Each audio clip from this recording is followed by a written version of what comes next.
Ricky Stenhouse Jr. is underrated. There, I said it. Ricky Stenhouse Jr. has always been viewed as a top prospect that just flamed out and became a bust, and also as someone who wrecks a lot of equipment. But what if I told you that neither one of these statements are true? Now, I'm not going to try and label him as elite or anything like that, but what I am going to try and do is paint his career in a better light. So today, I'm going to try and make a case for why Ricky Stenhouse Jr. is underrated.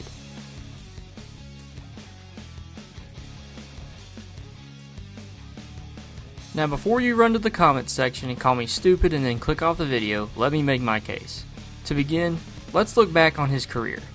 For this, we're going to have to travel all the way back to 2009. A young Richard Lynn Stenhouse Jr. made his first few starts in the then NASCAR Nationwide Series. In 2009, he was allotted 7 starts for Jack Roush. In his debut, he would race at Nashville where he qualified a respectable 5th. Stenhouse hung around the top 10 to 15 all day before a late race multi-car crash would relegate him to a 23rd place finish. This would kind of be the story of his handful of starts he got that season. He always qualified and ran well, but just could never put together an entire race due to getting caught in other drivers' messes. In the races that he didn't have issues, he finished respectably. At the Milwaukee Mile, he was able to lead 46 laps and finish 5th, a pretty solid day for a young driver making his first starts. In his 7 starts, Stenhouse was able to get 1 top 5 and 2 top 10s. Not bad and very respectable for a young driver. In 2010, Ricky went full-time in the 6 car for Roush Fenway Racing, and to say it was a disaster would be an understatement. After 6 races, Stenhouse was sitting 28th in points and had 2 DNFs with only 1 lead lap finish. In these 6 races, Stenhouse only completed 82% of the laps, which is absolutely terrible. What made this even worse is that he was involved in an accident in 5 of the 6 races, and in the 1 race he wasn't in an accident, he finished a solid 9th. The potential was there, and after 6 races, his crew chief Ben Leslie was let go in favor of Mike Kelly. But this move proved to not make much of a difference, as in the next 6 races he had 3 DNFs and only finished on the lead lap once. So through 12 races, he had 1 top 10, 2 lead lap finishes, 5 DNFs, had a lap completion rate of 77%, and was sitting 24th in points. In the next race at Nashville, he spun out in qualifying and failed to qualify for the race. After this, Jack Roush would bench him for the next 2 races as a punishment for wrecking a lot of cars. And this seemed to be a turnaround for Ricky's season, as he wouldn't have another DNF all year and recorded 3 top 5s and 7 top 10s in the last 21 races, and managed to vault himself from 27th in points to finish 16th at the end of the year. A solid turnaround. Now, his rookie season looked like a disaster on the surface, but he did show improvement throughout the season. So many thought that in 2011 he would contend for a top 7 to 10 points position. But in 2011, Stenhouse contended for much more than that. To kick off the season, Stenhouse finished 14th or better in the first 6 races and was in the points lead, but a 38th at Talladega knocked him back down to 4th, and then a couple of more mediocre races brought him down to 5th, 24 points away from leader Justin Allgaier. But after the first 10 races, Stenhouse strung together some really good finishes.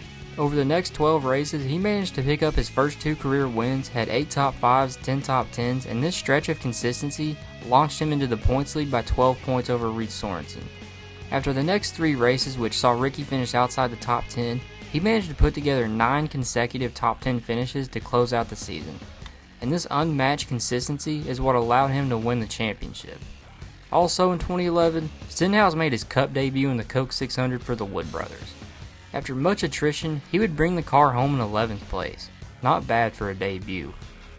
In 2012, Stenhouse was looking to back up his championship winning season with yet another title, and was looking to become the first driver since Martin Truex Jr. in 2005 to win back-to-back nationwide crowns. Stenhouse also made 4 Cup starts in 2012, all driving the 6 car for Jack Roush. In his 4 starts, he managed a best finish of 12th at the Fall Dover race. However, on the nationwide side of things, 2012 would be quite the challenge. All season long, he was locked into a massive points battle with former Cup Series driver Elliott Sadler and rookie Austin Dillon. These 3 drivers were the class of the field and swapped the points lead multiple times, until ultimately at race 31 in Texas. In this race, Stenhouse finished 4th while Sadler finished 11th, and this gave Stenhouse the lead due to a tiebreaker. But the tie would be broken in the next race at Phoenix, where Sadler had a late race wreck while Stenhouse finished 3rd, and put him in a situation where he just needed to finish 16th, and to close the 2012 season, he finished 6th. In 2012, Stenhouse recorded 6 wins and a 7.3 average finish, which was great for an Xfinity regular at the time. And with Matt Kenseth leaving Roush at the end of the year for the greener pastures of Joe Gibbs Racing, this left a vacant spot in the 17 ride, and Jack Roush decided to promote in-house, and Ricky Stenhouse Jr. was set to take over the 17 car in 2013. Ricky's rookie season was decent. He did what a team owner would want out of a rookie. He actually finished every race that season and hovered around the 18th to 21st place range in points, ultimately finishing the season 19th, with 1 top 5, 3 top 10s, and an 18.9 average finish. Stenhouse managed to win Rookie of the Year this season, which really isn't saying much as his competition was Danica Patrick. With a solid rookie year, maybe he could build off of this for 2014, and with NASCAR expanding the chase field from 12 to 16, who knows, maybe he could have made the chase. However, this wouldn't be the case. The sophomore slump hit him hard, and Ricky regressed as his average finish dropped by 3 positions to a 21.7, and he finished 27th in points. Not to mention, he also failed to qualify for a race due to a group qualifying fiasco. What made this season look even worse is that both of his teammates Carl Edwards and Greg Biffle made the chase. In 2015, Stenhouse was looking to improve from his disastrous 2014 campaign, but once again, he regressed. He had 1 top 5, which was a 4th at the Spring Bristol race, 3 top 10s, and a career-low 23.6 average finish. But despite this, his points position improved from 27th to 25th. Now with 3 pretty mediocre and underwhelming seasons under his belt, Stenhouse was just looking for a good season in 2016. And in 2016, he improved drastically. He set career highs in top 5s and top 10s and was able to finish 21st in points. Which I know doesn't sound great, but he was actually ahead of both of his teammates who finished 22nd and 23rd. Now with a small improvement, maybe he was finally going to be able to make a playoff push in 2017. In 2017, Stenhouse had a career year. He picked up his first career win at Talladega and then doubled down with a win at the Summer Daytona race. These 2 wins locked in his spot in the playoffs, but even with these wins, he was hovering around the top 15 in points for the majority of the regular season. The playoffs rolled around. A lot of people had him going out in the first round, and rightfully so. But he proved everyone wrong and made the round of 12. But in the round of 12, he was simply outmatched and was eliminated. He would end the year 13th in points. Stenhouse finished that season with a 17.1 average finish. This was better than Ryan Blaney, Austin Dillon, Dale Jr., Casey Kane, and he was really close to Jimmy Johnson and Kurt Busch. All the drivers I just listed drove much better equipment than he did, and in this season, considering what he was driving, is mildly impressive. In 2018, Stenhouse was decent and contended for a playoff spot the majority of the year. This should have been the headline for the season, but it was overshadowed by one incident. In the Summer Daytona race, he was the cause of 2 big wrecks which took out a lot of cars, and this coined his cringe nickname of Wrecky Stenhouse. Considering all the negativity thrown Ricky's way, he handled it quite well and ended the season 18th in points. Now after 2 solid years, Ricky was looking to improve and make it back to the playoffs. And to start, it was looking good. Stenhouse had 4 top 15s in the first 5 races and was sitting 11th in points. But throughout the year, it just got worse. Ricky continued to tumble down the standings and eventually fell outside the top 20. After the Richmond playoff race where he finished a respectable 15th, which was actually his first top 25 in 6 races. It was announced that Ricky Stenhouse Jr. would be replaced by Chris Buescher, who was a former Roush driver. Ricky was out of a ride for 2020, but later on it would be announced that he would take over Buescher's old ride at JTG Daugherty Racing in the 47 car. In 2020, Stenhouse and Buescher would basically be traded to each other's teams. Buescher took over the 17 and Stenhouse took over Buescher's 37 team, which was rebranded to the 47. Stenhouse started his JTG tenure with a pole position in the 2020 Daytona 500. Stenhouse's 2020 season was very sporadic. He popped in random top 5 runs at Vegas and the Coke 600 and had a photo finish at Talladega. But he was also very inconsistent. In 2020 he was decent and did what about that car would give him and finished 24th in points. 2021 would be a slight improvement. His average finish improved from a 22.6 to a 19.7 and his points position went from 24th to 22nd. This year was a solid improvement, but with a complete reset coming in the form of the next gen car, there's no telling what 2022 would hold. In 2022, Stenhouse regressed. Despite a 4-race top 10 streak in the middle part of the season, there was really nothing to say about his 2022 season. He had 1 top 5, 5 top 10s, a whopping 8 DNFs, a 22.8 average finish, and he finished the year 26th in points. With a pretty underwhelming season, Ricky and JTG Daugherty's future seemed uncertain. That was until the Daytona 500. Stenhouse won the 2023 Daytona 500, and this was a huge morale boost for his team. And Ricky had a good year in 2023. Stenhouse and JTG Daugherty put together a really solid campaign. Even without his win, he would have been in the playoff hunt all year long, and Ricky was just simply looking good. And while he was a first round exit, he was decently close to making the next round on points. Stenhouse ended the year 16th in points, and heading into 2024, a lot of people thought that with a solid 2023 campaign, that he would be a serious playoff threat in 2024. But the season was just filled with bad luck and inconsistency. Through the first 9 races, he had 2 top 20 finishes and was 27th in points. Throughout the rest of the year, Stenhouse was just inconsistent, but he did manage to pick up a win at Talladega. In conclusion, he finished the season with a 22.1 average finish and was 25th in points.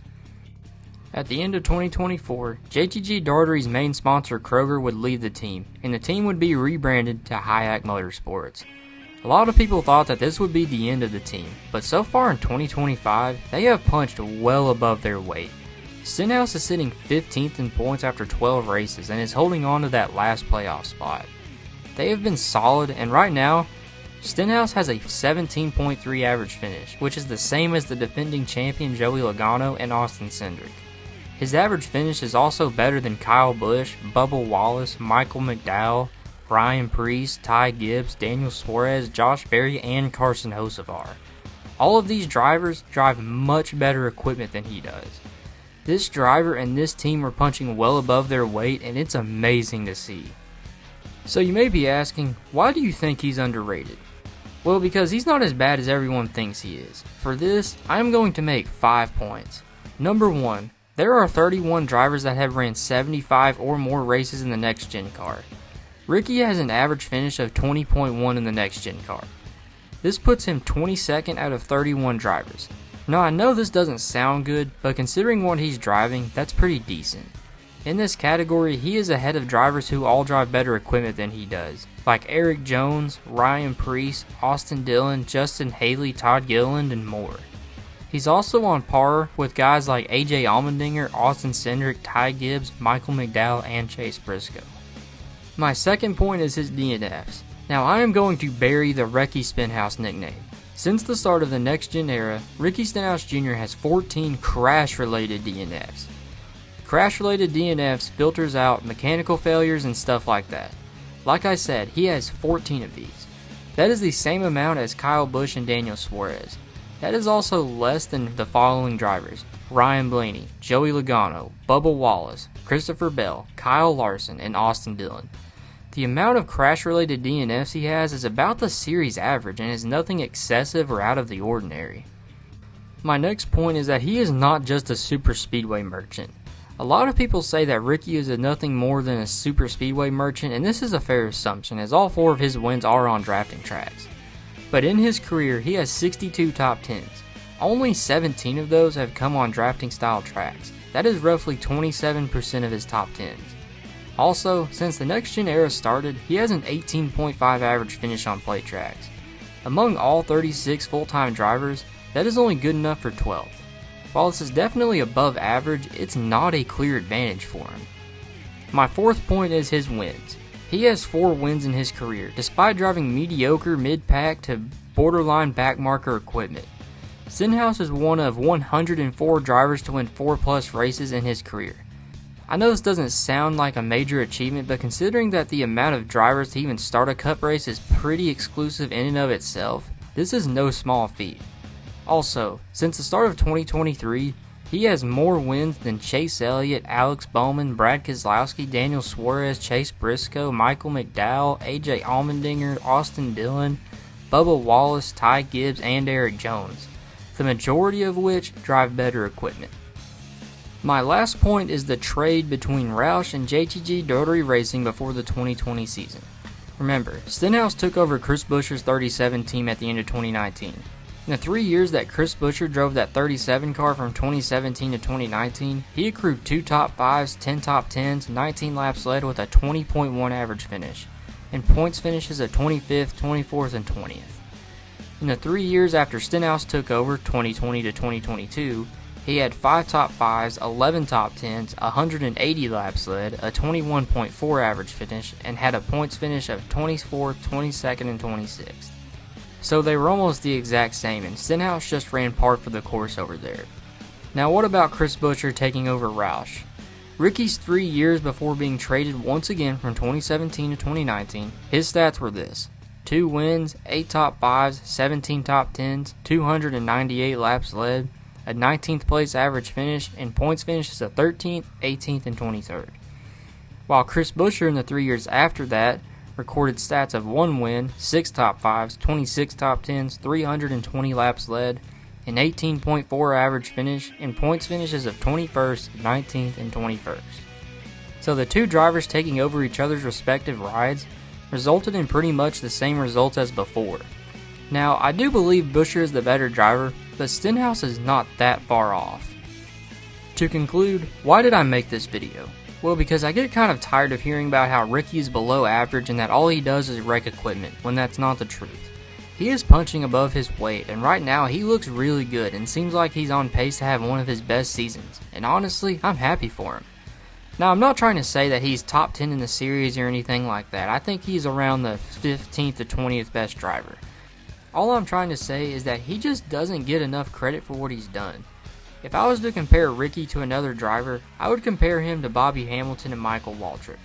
I hope you guys enjoyed. Thanks for watching. Like and subscribe. I'm trying to hit 4,000 by the end of the year. Comment, follow me on Instagram. Thank you to my channel members, and I will see you guys next time for another video. Y'all have a good one.